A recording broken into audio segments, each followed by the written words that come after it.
You guys have clicked on the right video today. Recently, I got to visit John Poray's HO Scale New York Central Adirondack Division. In this video, you'll follow along as I operate train 121 across the railroad, switching customers as we go. Hi friends, my name is Steven and this is my channel Signal Up Productions, where I make videos all about trains. John holds regular operating sessions, and I'm so happy to be able to share this wonderful layout with you. Before our train departs, if you're new to the channel, consider subscribing. Then click that bell icon so you're notified every time I post a new video. Train 121 operates across the entire railroad, switching nearly every customer along the way. These switch moves are going to be a mix of trailing point and facing point to add to the challenge. We depart westbound, leaving from Rensselaer Yard. After appearing out from under Union Station, we roll past the sprawling city of Albany. There are areas of main line running through beautiful scenery in between switching locations.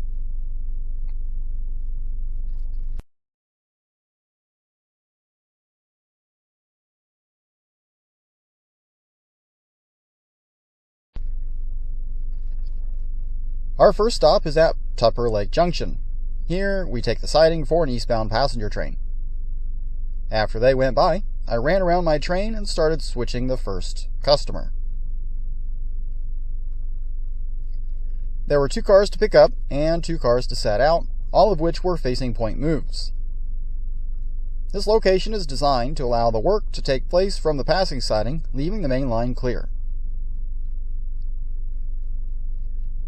This location is still being finished, but there were plenty of labels and signs to help new visitors know where to spot cars.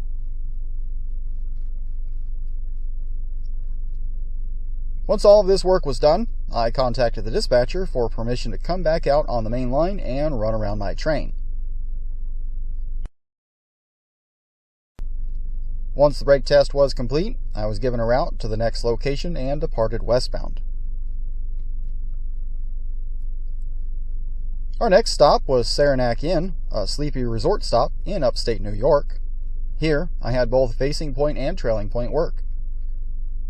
So I decided to stay on the main line and switch the cars from there. The first move, I had a pickup and a set out at the cattle yard. Trailing point moves are much easier, so it wasn't long before I ran through the siding and switched the coal dump. This move took a little bit longer. I had to couple back up to my caboose, cut the train at the cars that needed set out, use those to grab my pickup, set that over to the siding, then spot my set out, grab my pickup again, and couple everything back up on the main.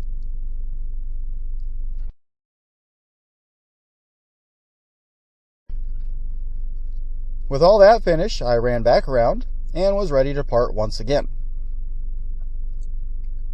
The next stop was Malone, where I had a simple pickup and set out. I did have to coordinate with train 120 that was already there working.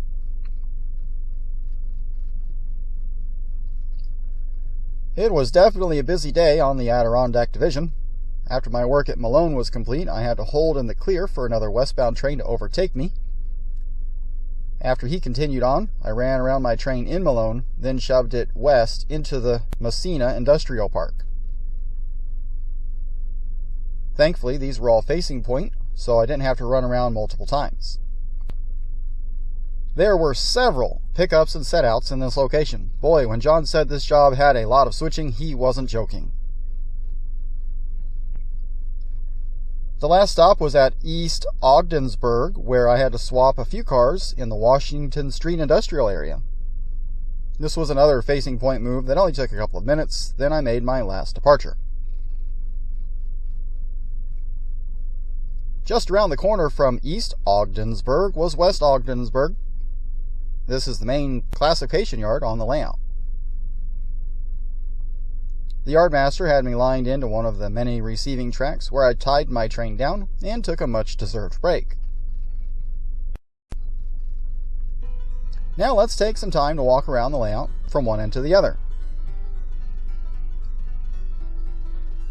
Moving east out of Ogdensburg, we pass the East Ogdensburg Industrial Switching Area.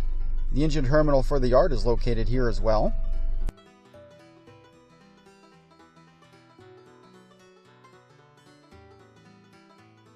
Next up is Lisbon, and it has a single spur.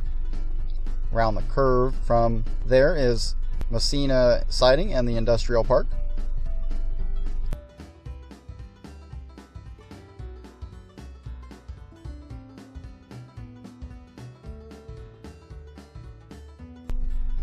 Up next past that was Malone, which includes both a north and a south passing siding, as well as a few spurs.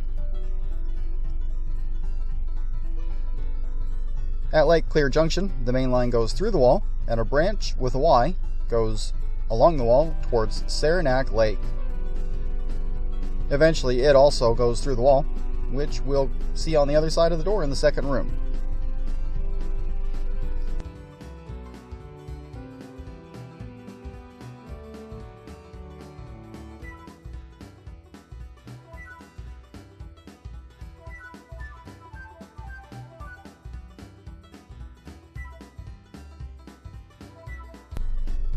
We meet back up with the main line at Saranac Inn, then follow the line around the curve to Tupper Lake.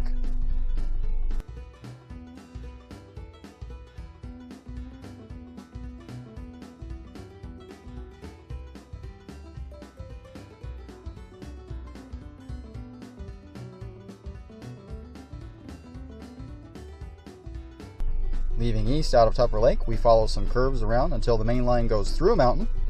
And then from there, we'll follow the branch line over a really cool curved wooden bridge.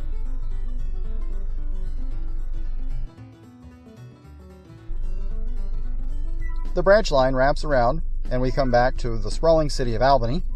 Here we meet back up with the main line, where it heads then under the Union Station into the staging yard. And then we take one last look of the layout at Port of Albany Switching Area. A few details about John's layout. He started building the layout in 2001 when he purchased the house and noticed that the basement had a great spot for a layout. It wasn't until 2010 when John discovered operations and he redesigned bits of the layout to help accommodate that.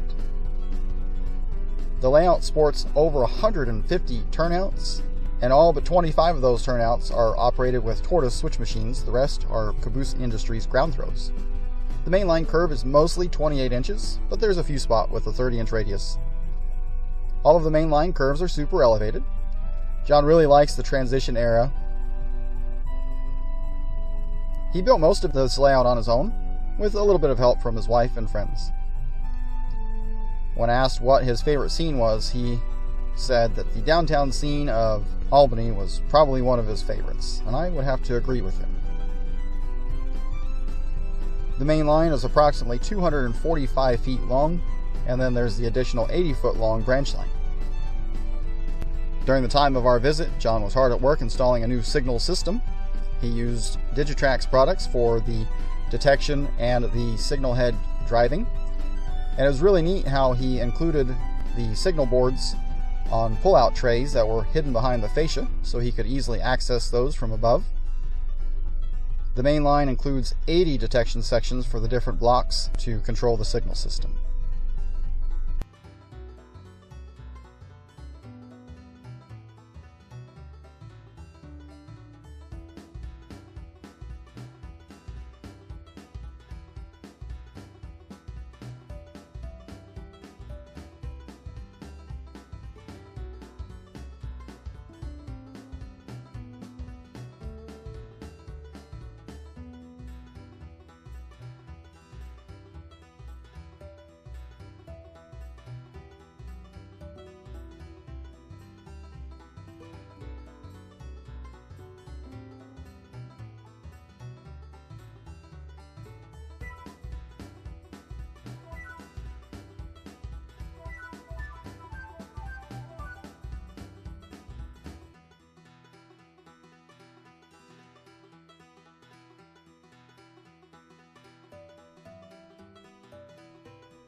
And that's it for our visit to John's Layout. It was so wonderful and a real joy to operate, and learned a lot of things about just different ways of doing operations.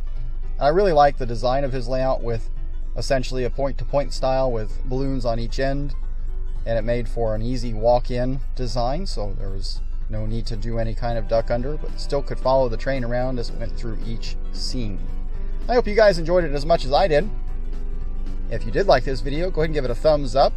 Leave me a comment down below what you thought was your favorite scene, and if you don't mind, maybe go ahead and share this video with your friends. Thanks for watching. We'll see you on the next video.